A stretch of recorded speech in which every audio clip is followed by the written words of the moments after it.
നിരന്തരം അപകടങ്ങൾ വിതയ്ക്കുന്ന മുതലപ്പൊഴി അഴിമുഖത്ത് മത്സ്യത്തൊഴിലാളികളുടെ സുരക്ഷയ്ക്കായി എത്തിച്ച അത്യന്താധുനിക റിമോട്ട് കൺട്രോൾ ബോയയുടെ പരീക്ഷണ ദൗത്യം പരാജയപ്പെട്ടു. വലിയ പ്രതീക്ഷകളോടെ നടത്തിയ ട്രയൽ റണ്ണാണ് ഇപ്പോൾ ലക്ഷ്യം കാണാതെ പോയത്. രാവിലെ 10:30 മണിയോടെയായിരുന്നു മുതലപ്പൊഴിയിൽ വെച്ച് ഉപകരണത്തിന്റെ പരീക്ഷണം സംഘടിപ്പിച്ചത്. മത്സ്യത്തൊഴിലാളി സംഘടനകളുടെ ശക്തമായ ആവശ്യപ്രകാരം PKMCO കൺസ്ട്രക്ഷൻ കമ്പനി ഉടമ PM മുനീർ സ്വന്തം ചെലവിൽ വാങ്ങി ഹാർബർ എഞ്ചിനീയറിംഗ് വകുപ്പിന് നൽകാൻ തീരുമാനിച്ചതായിരുന്നു ഈ റിമോട്ട് നിയന്ത്രിത ലൈഫ് ബോയ്.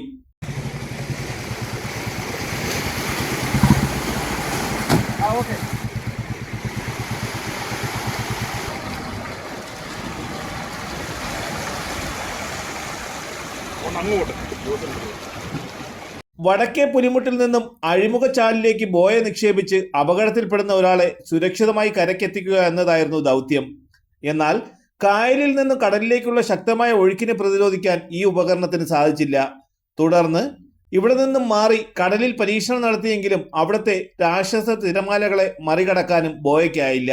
മാത്രമല്ല, വെള്ളത്തിലിറക്കി വെറും അരമണിക്കൂറിനുള്ളിൽ തന്നെ ഇതിന്റെ ബാറ്ററി ചാർജ് 50% കുറയുകയും ചെയ്തു.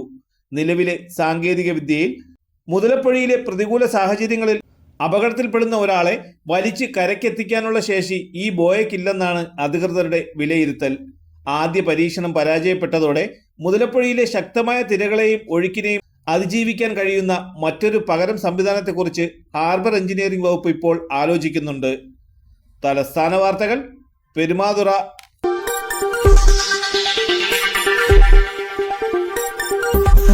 ഈ വാർത്തകൾ നിങ്ങൾക്കായി അവതരിപ്പിച്ചത്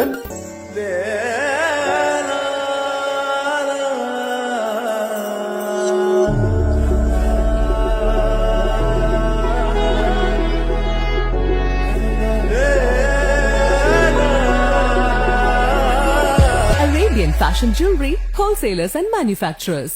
ആറ്റിങ്ങൽ, പോത്തൻകോട്, ആലങ്കോട്, തൃശൂർ, ദുബായ്. അതിരുകളില്ലാത്ത ആത്മബന്ധം. നിങ്ങളുടെ സ്വപ്ന ഭവനങ്ങൾക്ക് ചാരുത പകരാൻ അന്താരാഷ്ട്ര നിലവാരത്തിലുള്ള LED ലൈറ്റുകളുടെയും ബ്രാൻഡഡ് ഇലക്ട്രിക്കൽ, പ്ലംബിംഗ്, സാനിറ്ററി ഫിറ്റിംഗ്സുകളുടെയും വമ്പൻ ശ്രേണി ഒരുക്കി CS ഏജൻസീസ് ആൻഡ് ഇലക്ട്രിക്കൽസ്.